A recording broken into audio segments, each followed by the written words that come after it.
Hi guys, welcome back to cricket therapy. చాలా ఈజీగా, అవలీలుగా, చెమట కూడా చిందించకుండా జస్ట్ హ్యాంగర్కున్న జెర్సీ వేసుకొచ్చుకొని గెలిచేశారు. మనకు కావాల్సింది కూడా అదే కదా.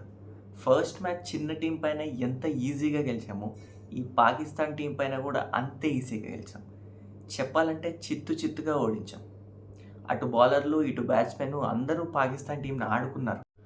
మ్యాచ్ చిత్తుగా ఓడిపోవడమే పాకిస్తాన్కి ఒక ఇన్సల్టింగ్ థింగ్ అయితే, మన సూర్యకుమార్ యాదవ్ విన్నింగ్ షాట్ 6 కొట్టిన తర్వాత ఇక్కడికి మేము కేవలం ఆడటానికి మాత్రమే వచ్చాము, మా పని కంప్లీట్ అయిపోయింది, ఇక మీతో మాకు ఎలాంటి సంబంధం లేదు అన్నట్టుగా అలా నడుచుకుంటూ డ్రెస్సింగ్ రూమ్కి వెళ్ళిపోయారు ఇద్దరు batsmens. It was best moment, it was cinema. ఆ పాకిస్తాన్ వాళ్ళు కూడా గ్రౌండ్లోనే వెయిట్ చేసి ఎవరు పట్టించుకోవట్లేదు అని అర్థమయిన తర్వాత సైలెంట్గా అన్నీ మూసుకొని డ్రెస్సింగ్ రూమ్కి వెళ్ళిపోయారు. Coming to the main topic, I know చాలామంది అసలు పాకిస్తాన్తో మ్యాచే జరగకూడదన్నారు. చూసేవాళ్ళు చూశారు, చూడొద్దనుకున్న వాళ్ళు బాయ్కాట్ చేశారు. It's fine, but huge respect to Suryakumar Yadav because post match presentation తర్వాత పహల్గామ్ టెర్రర్ అటాక్ గురించి మాట్లాడాడు. We stand with our country, we stand with our nation, we stand with our armed forces అంటూ మన ఆర్మీకి ట్రిబ్యూట్ కూడా ఇచ్చాడు.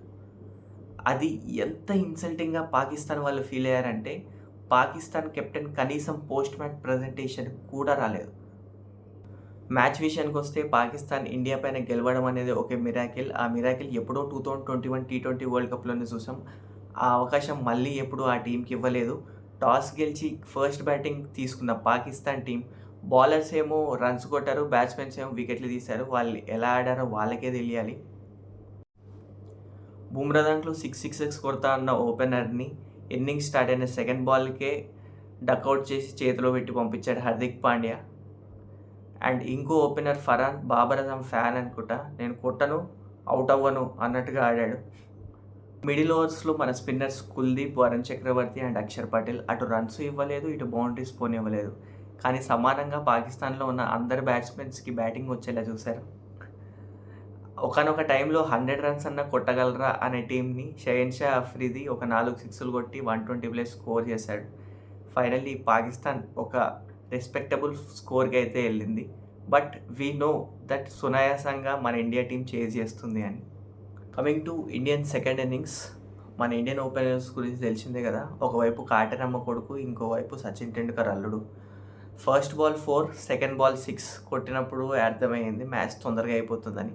బట్ పిచ్ కొంచెం slow ఉండడం వల్ల స్పిన్నర్స్ దాంట్లో మెల్లగా ఆడుకున్నారు. ఫైనల్లీ మన కెప్టెన్ సూర్యకుమార్ యాదవ్ లాస్ట్ వరకు ఉండి 6 కొట్టి గెలిపించాడు. That's it for today guys. ఈ వీడియో కనుక మీకు నచ్చినట్టయితే లైక్ చేయండి, షేర్ చేయండి, సబ్స్క్రైబ్ చేయండి. మరిన్ని వీడియోస్తో మీ ముందుకు వస్తూనే ఉంటాను. జై హింద్.